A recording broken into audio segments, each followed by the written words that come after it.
Hello, good afternoon. Uh, uh, those who are in working in pressure vessel or static equipment design, they must aware about the weld joint category in the pressure vessels. So today I'm going to discuss the same. This is a very important topic in ASME section at Division 1. Whenever we are having design of pressure vessel, at that time, it is very important to identify the categories of the weld, and then based on that, we are finding the joint efficiency and degree of radiography, like how much the joint efficiency will be, and whether it is full radiograph or spot radiograph, it will be get decided. So this is very important, and let's begin with weld joint category. This is a small but very important topic in ASME. So, as per UW3 well joined categories, there are four types. Before it was four types. Now there is one more added, category F also. So there are five types of well joined category.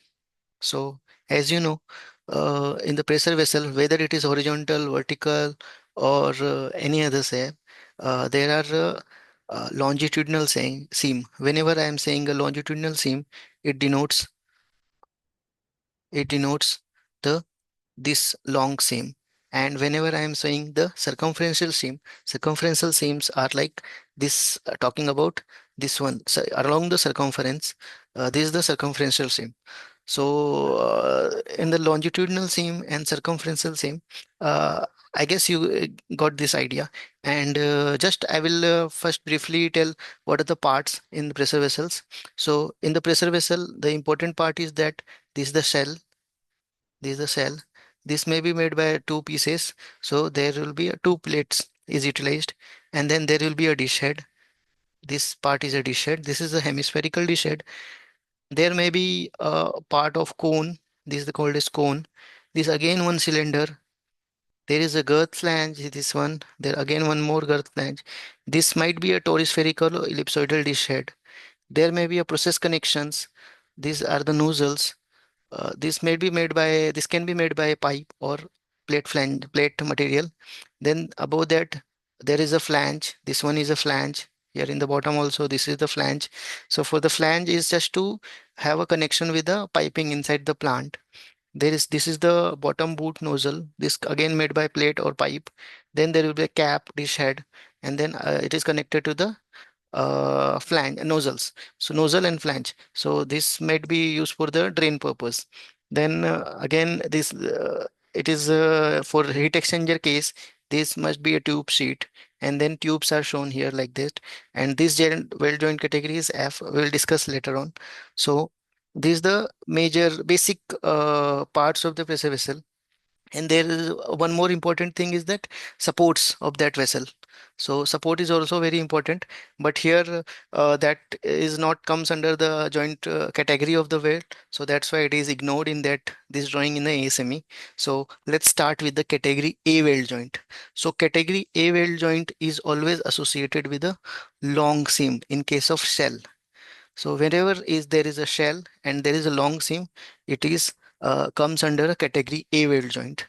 And again, not only in the shell, but if it is a dish head, and dish head is made by, if there is a welding and dish head is a large dish head, suppose dish head is of 3.5 meter diameter, 4 meter diameter. So it's always made with two piece of plate joints. So there will be always a joint like this. So this joint inside the dish head also comes under category A joints. So long seam in the shell, joined in the dish head, whether it is a hemispherical or toruspherical or ellipsoidal, irrespective of that. Here also, if you can say this is the category A joints. So well joined in the dish head. Uh, so we can say this is the well joined in the dish head, toruspherical head. This comes under category A. And then when the dish head is spherical dish head joined to the shell, this is the spherical dish head joined to the shell. This circumferential seam is also comes under category A joint. This is we can remember as an exception in case of only hemispherical dish. But in case of the toruspherical dish or ellipsoidal dish, this will not come under category A joint. It will come under a category B joint. We will discuss later. So we can remember like in the shell, category A joint longitudinal seam will comes under category A. In the dish head, when there is a long longitudinal seam, it is also comes under category A joint. And when hemispherical cell is joined with the shell in circumferential seam, that also comes under category A joint. So this in this way we can complete it, the category A joint. So let's have as per ASME code how it is written. So longitudinal and spiral welded joint within a main shell. This is what we are calling longitudinal and spiral welded joint within the main cell communicating chamber. This can be considered as a communicating chambers transition. This is the transition. This is the and or nozzles. Even in the nozzles, if there is a long seam like this is the long seam in the nozzle. So this also comes under category A joint. Or any weld joint within the sphere. If there is a sphere and there any weld joint is there, then it comes under category A joint within a formed or flat head or within the side plate of the flat side of vessel, any butt weld joint within the flat tube sheet. If the tube sheet is flat, like if this is the tube sheet, and in old days it is made by plate also. So if there is any joints like this, that can be considered as a category A joint. Circumferential weld joint connecting to the hemispherical head to the main shell. This the circumferential weld joint, hemispherical head connecting to the main shell, uh, to the nozzle or communicating chamber. So this all we covered as per the ASME UW3 code requirement. So now category A joint, it's we can identify very easily. Wherever there is a longitudinal seam, it is category A, hemispherical to the main shell, circumferential seam, or any longitudinal joint in the hemispherical head or any kind of head. So that will come under category A joint. Then next is category B. Category B is simple. Wherever there is a circumferential seam, except the hemispherical descent joint to the shell, will come under category B joint. Wherever the circumferential seam, this the circumferential, here this one, this is the circumferential seam, or even this nozzles circumferential, here this one circumferential. So all these circumferential joints are come under category B joints. But don't consider this flange girth flanges joint. This is not comes under category B joint. This is the different joint. So category B is also we covered. So let's read how it's code defining to category B joint. Circumferential weld joint within the main shell, communicating chamber, nozzles or transition in the diameter, including joint between the transition and cylinder, either at large or small end. So circumferential weld joint within the main shell, communicating chamber, nozzles, main shell, this one, nozzles, communicating chamber, transition. So all these are covered. Cylinder, either large or small circumferential weld joint formed in formed head.